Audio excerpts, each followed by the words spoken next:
Four students were taken to the hospital following a school bus crash this morning in the town of Beloit. Administrators say it was an accident caused by a medical emergency.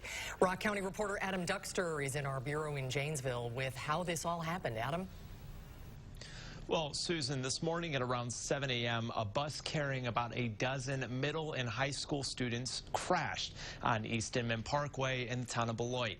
And despite several injuries and a couple of people going to the hospital, today administrators are saying things still could have been much worse.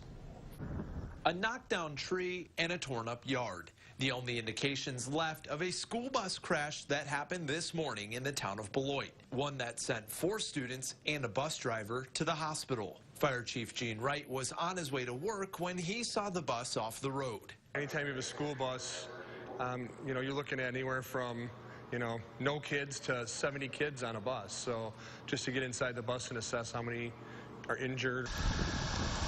He says while all the kids were able to get off the bus, Wright believes 3 of the students had broken bones, and 1 a more severe injury that he thinks could require surgery. Superintendent Dennis McCarthy says he saw firefighters with the bus when he was on his way to work. When you hear, obviously, about accidents, your first concern is everybody okay? That's what people want to know. He quickly learned the driver had a medical emergency and lost consciousness behind the wheel. It's the first face that you see in the morning. It's the last face that you see at night.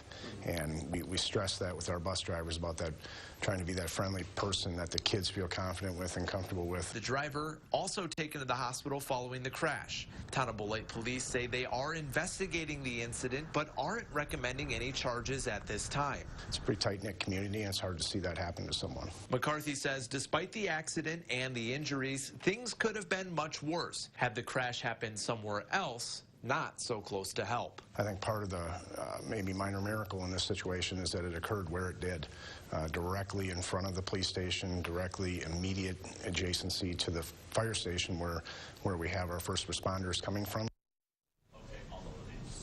One thing I did ask Superintendent McCarthy about is what's next? A crash like this, what kind of safety precautions could it lead to in the future? Namely, maybe putting seatbelts on buses. He says the idea of putting seatbelts on school buses is not something the district is considering at this point right now, but he does say they are committed to making buses safer through other methods like exterior cameras at this time. Adam Duxter at the Janesville Gazette. Adam, thank you.